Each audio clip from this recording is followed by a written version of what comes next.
World photography ডেতে একটা contest জিতেছিলাম, আর এখন দেখো আমার হাতে আছে ভিভো X200 FE। আর আজ আমি দার্জিলিং ঘুরতে ঘুরতে, কাঞ্চনজঙ্ঘা দেখতে দেখতে এটাকে আনবক্স করবো।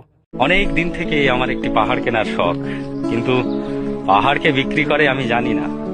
যদি তা দেখা পেতাম, দামের জন্য আটকাতো না। আমার নিজস্ব একটা নদী আছে, সেটা দিয়ে দিতাম পাহাড়টার বদলে। কে না জানে পাহাড়ের চাইতে নদীর দামই বেশি। পাহাড় স্থানু, নদী বাহমান। তবু আমি নদীর বদলে পাহাড়টাই কিনতাম, কারণ আমি ঠকতে চাই।